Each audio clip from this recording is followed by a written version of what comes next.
Nginibingelele babukeli emakhaya noma ikuphi la nibukela khona uhlelo lethu sekwanele Andandubane Media. Okhulumayo u-Andisa wakwaDlamini. Namhlanje sivakashelwe izihambeli zethu ezimbili. Bhuti wami ngisacela uzethule. Igama lami nguQhawe Mhlobo. Ngabe ngilethwe bekwenzakala. Igama lami nguLindiwe Dladla. Ngibonga Mthweni. Ngikubizelana ngenhloso ukuthi ngizoveza ukuthile. Qhawe, ngiyakubona ukuthi yena uyangithanda umisele ngami. Ngikulethelana ngoba ngifuna ukwazisa ukuthi ingane esinayo mina nawe kusiyona yakho.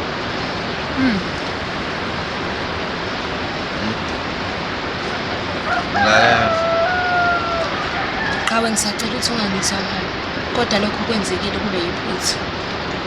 Bengingakhona ukuthi angikuthandi noma mhlambe ngifuna ukuxhaphaza kanje. Ukuthi ngenze lento engiyenza ngisho ukuthi ngiyakubona ukuthi ungikhathalele futhi uyangithanda. Ingakho ngibizelana Andimane Media ngoba ngifuna ukuthi ngikhombise ukuthi ngisola ngani. Ingane mina nawe fana kaMkhize. Umvelo Mkhize. Mana-ke sesifami ingane nangani? Ina-3 years. Ubuhlaleleni sakho lesi sikhathi ungasho ingane zibe na-3 years. Bengisaba. Ngisaba ungazi ukuthi ngizoyikhuluma kanjani. Sayisahamba ingane sayihlawula. Hawu. Nayihlawula ingane? Ubaba wayihlawula. Uyihla. Yo. Qhawe, ngiyaxolisa. Bengingathandi ukuthi ifike kahle manje le. Ngiyawuzwa mina.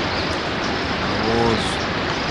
Impela nami khona nami kumele ngitshele khona ngoba ngiyabona impela kuyabhodwa namaqiniso futhi silethela namaqiniso.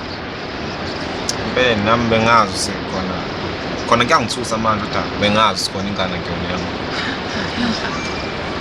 Sayibo. Isikhathi ngazi mina ngizali. Bhuti wami ingane buyazi ukuthi akuyona yakho. Mina anginathanda. Wahamba wayoyihlawula. For a second ngiyamthanda. Nasekhaya bayamthanda. Kuyenzekani ukuthi ingane uyihlawule kungeyona yakho because akubikwa yini uma kuyihlawula ingane? Iyabikwa phela. Mase ngenzela ukubhala ihlazo la. Ngoba uyamthanda. Ngiyamthanda. Ngazi ukuthi ngithini. Qhawe, ngisacela ungiphindele. Angizwa kahle, ngisacela ungiphindele. Saphazeka wena-ke manje sisibami. Suela ngifuna ugrade 4 nje ngaqala la nabazali bami futhi bebazi ukuthi le nzala mina nginayo Ngenxa yokugula lokhu okhona nakho. so angikho surprise ngale nto afika seyisho la Yo.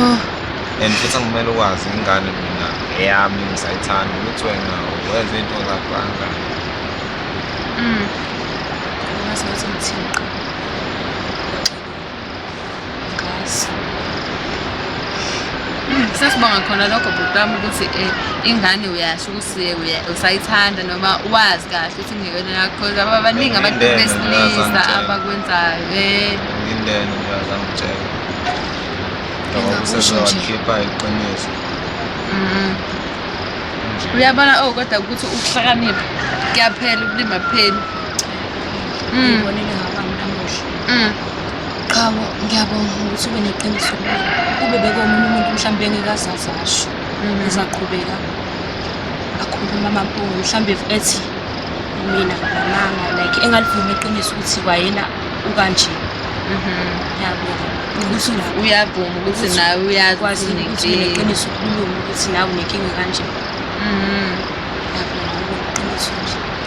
Wena sesihamba ukwazi lokho ukuthi unenkinga. Engakwazi. Ukuphatha nje kanjani lokho noma ubenganazo isifiso sokuthi mhlawumbe uqhubeke ube nezinye izingane? Ukuphatha kanjani nje lokho ukuthi ukuze ukuthi angeke usaba nazo ezinye izingane noma usazoqhubeka uhambe lezi izindlela zakho ebheke eceleni? Kungiphatha kabi. Engingakusho nje mina saba sami ukuthi vele ingane ngikwazi ukuthi ukuba nazo ngihambile noma ngitholele ingane ngaphandle kulungile.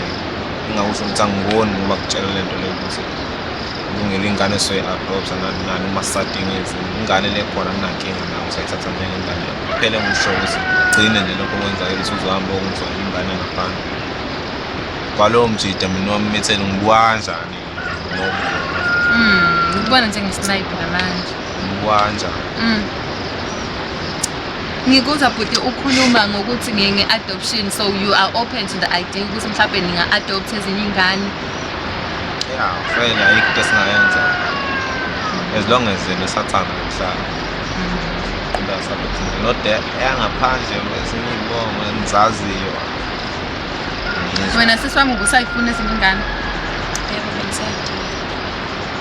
Ubhuti uma ngabuza ukuthi mhlampe inkinga yakhe ikanjani, because kuyenzeka ukuthi mhlampe yabo wena unenkinga yokuthi angazi ngabeka kanjani isimeni yakho ukuthi phecelezi umkantsha wakhe yabo awukwazi ukufika esibelethweni. Kukhona mhlampe ama-procedures anjengo-IVF kanje ukuthi yabo sithathwe sifake umuntu wesifazane noma nje yinto engeke isalungiseka. kodwa sami si-weak ngakhula kakhulu ngisamncane ngacindezelwa i-BP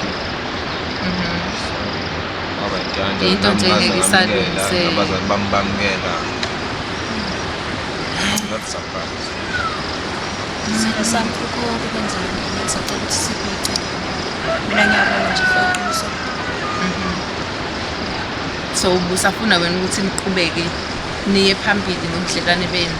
Yebo, ngifisa kanjalo konke Vele ubusushilo bhuti wami ukuthi uyamthanda waze wamhlakulela nengane ungeyona yakho. amalobolo kuthaqhubeka amathuba sarathi Cha impela kuyasho ukuthi umuntu o-understandayo ngoba phela omunye umuntu wesilisa ubezosho nje kahle ukuthi yena ufuna ukukhulisa isibongo sakobaba kanjani kanjani ngoba eseshilo nanosisi ukuthi abanye abavuma ukuthi mhlawumbe yibona abanenkinga bayibeka kumuntu wesifazane inkinga. Make-ke makuwukuthi-ke niyathanda la ekhaya siye sibe nohlelo labantu abaqeqeshiwe ukuthi nana beneluleke mawukuthi mhlampe into engathi isakuhlukumeza ukuthi ngeke usaba nazo iy'ngane noma kanjani noma usu-right nje vele usukwamukeliwe. kade ngibakathi iminyaka mingaka Mawusho njalo-ke sisi wami sikuvele ukuthi sihambe sesiqedile ebesizokwenza wamtshela ubhuti naye wakutshela obekungaphakathi kuyo kusho ukuthi umsebenzi wethu njengesekwanele sesiwuqedile. Babukele emakhaya siliphetha kanjalo-ke kuhlelo lethu lesekwanele. Don't forget to like and subscribe. Siyabonga.